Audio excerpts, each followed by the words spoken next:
All right, hey guys, welcome back. So, in case you don't know, I'm old, and when I was young, long time ago, one of the funnest things that used to happen once a year was right before Christmas or leading up to Christmas, we'd get the Sears catalog in the mail.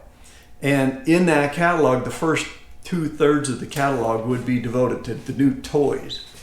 And, you know, as a kid, there was just nothing better than sitting there thumbing through that catalog, looking at all the toys that you just knew you weren't going to be able to live without. Now, this was before the internet, so, you know, that was how we found out about new goodies, was in the Sears catalog. Well, we got the internet today, but I still find myself going back to a catalog now and then because there's just something a little bit funner about flipping through the pages and looking at the pictures than looking on click on the computer upstairs, looking through a website and trying to figure out how to search, right, at whatever to get what I need. Anyway, I've been scouring through this Summit Racing catalog. I've got an Eastwood.com catalog over there. You know, I'm starting to become pretty well equipped with catalogs, but I've been ordering some essential goodies. I don't think they're going to get here this week, but I am going to show you how we got to the point where we needed some more stuff and some of the work that we've got done this week. So strap on in, let's tear into it.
All right, well, I suspect you're getting as tired as I am of wiring harnesses.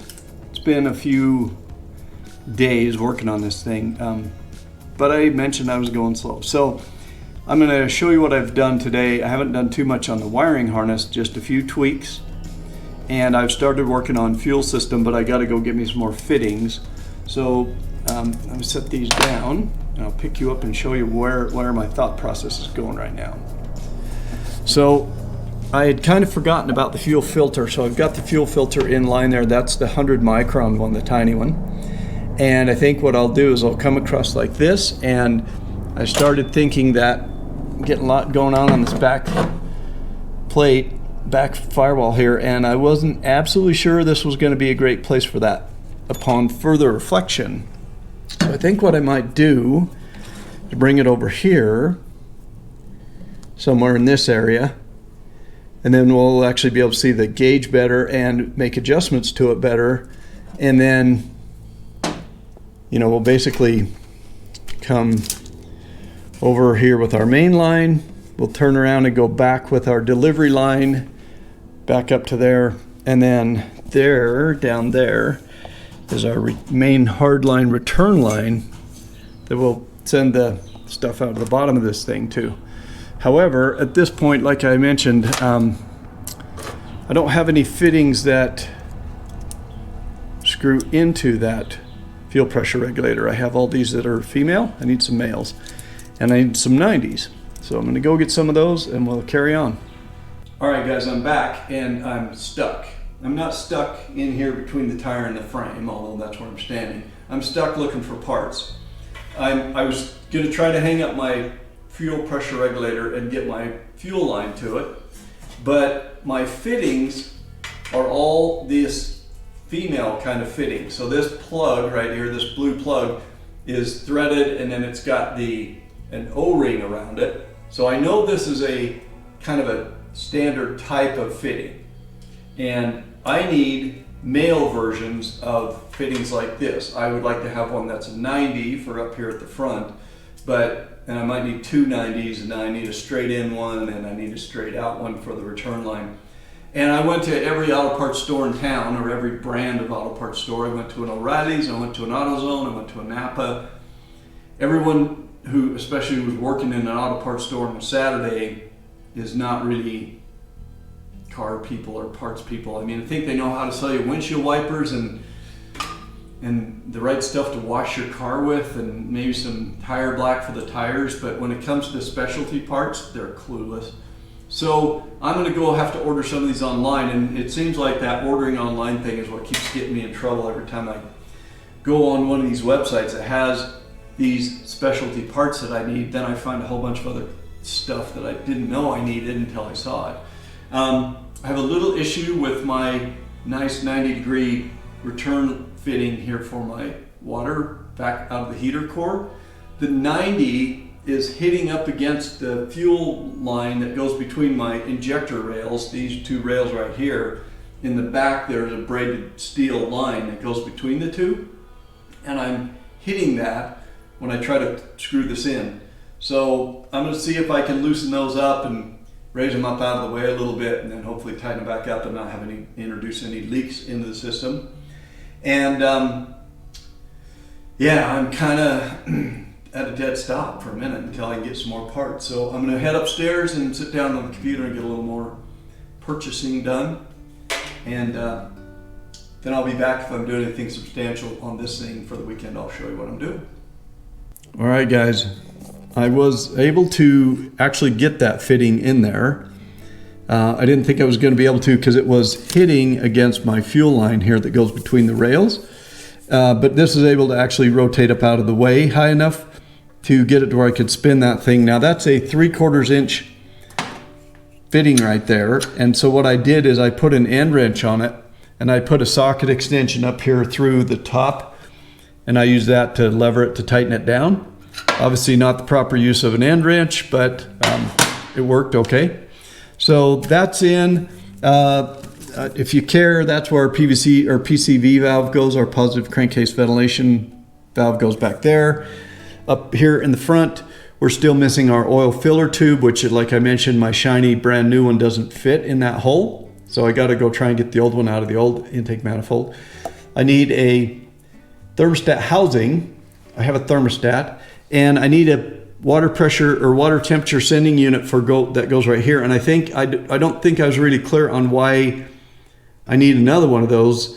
This one is water temperature, and that is what talks to the fuel injection computer to let us know when we're warmed up. But this one I'll put in here will be an analog one that will get one of these wires out of our painless wiring kit, and that will go to our gauge in the dash.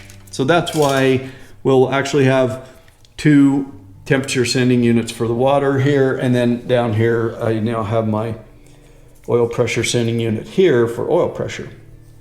So yeah, a little victory that I didn't think I was going to get this afternoon, so that's good. All right, well, as I was trying to kind of button some stuff up here before I put the tub or this fender back in my way, and which would then get me to the next step, which is put the heater core back on the inside, or the heater box. I was going to hook this bracket up. Now this is the bracket that came with the battery box, and it's about 3 inches from that stud on the tub down here. It's supposed to go over. It's supposed to hook to that thing, and you can see we've got a problem here. So luckily I've got a graveyard full of Jeep parts out on the side of the house, so I went out and tracked one of those down, and if I put this in here up there, and that's where it's supposed to go, that's how that's supposed to look, and that's our bottom support for our battery box. So I've got to clean this guy up a little because it's covered in oil and dirt and whatnot. So clean that up, paint it up, get it ready to go in there. Like I said, I got my ground strap all hooked up here, except I think I may wind up, I put a bolt through there so I can add more stuff to it. I think my main ground will go there. And I do need to pick up a couple of longer heavy gauge wires to get down here to the starter solenoid, or the starter itself, and then back up here to the starter solenoid that goes on the fender. So little to do, and this is probably where I'm going to leave it for tonight. Okay guys, I'm back. Fender's back on the passenger side here. That was the first step. Then remember, I get those bolts tightened down, then they're kind of hidden, mostly hidden behind the heater box. I put all the heater stuff back in, put the cowl vent tube back in. So that's all buttoned up pretty much. Now, I'd already done that once, and I didn't think you'd want to watch me do it again, so I didn't film it. I did pull my my old arm that's like this, only 2 inches longer, out of the Jeep, out in the Jeep graveyard, cleaned it up, sanded it down to bare metal, primed it, painted it, and I have that put in place now, and the battery is back in the box. There is one bolt that's got me a little bit concerned. It's one of the heater bolts, and it's really close to the wire loom that's coming down there. Now, that wire loom is tied up really close to where the bolt is, so it's not like the thing's going to be moving all over the place. But I'm thinking I might be able to take a small piece of like 1/4 inch tube, rubber tube like vacuum tube, and put over that bolt just to give me a layer of rubber in between the bolt and the wire loom, and that'd probably be okay that way. And then that brings me to the point where I'm on a parts hold again, because I've got my brake booster and master cylinder coming in from a place I haven't ordered from before, and I haven't gotten tracking information yet, I don't think. So I don't really know when those are going to get here. I did find those fittings that go into that regulator, and I found them at Summit Racing. They are AN style connectors. I don't know what AN stands for, but I'm pretty sure that's what it was. And it looks like there's 3 different sizes, so I got to make sure I get the size right. And then, but once you know what size you want, you can get them, 90 degree, even 180 degree. And I might even, between the regulator and that first fuel injection rail, I might put braided stainless steel lines in there, just because, well, for 2 reasons really. Number one, because that will be coming from the regulator up there to the engine, and will be probably the line that is tied down the least, so subject to shaking around and wearing against stuff. And number 2, equally as important, is it ought to look pretty good if it's braided steel lines there instead of just a piece of rubber hose up there. So yeah, there we are. I'm waiting on parts, and so I'm just going to wrap this up for now. And next time you see me, I will talk less, I promise, and work more. But every now and then I wind up just rambling and don't get a bunch of stuff done, or I get a bunch of stuff done and keep the camera turned off. So stick with me. Don't go anywhere. I'll keep trying to make sure I keep these interesting and do a little bit more work. But this has been slow work. You know, it's not visually making much progress, but it's really important stuff, I think. So I think it's going to be just fine. And like I said, the next time you see me, we'll be working on brakes and stuff like that, and getting, you know, all that put together. Then I'll be at the point where I can put that driver's side fender on. Then I'm at the point where I can put the grill on. Then really we're pretty close then where we could probably roll this thing into a paint shop. So have to get working on that. So there we go. That's it for tonight. Thanks for watching, man.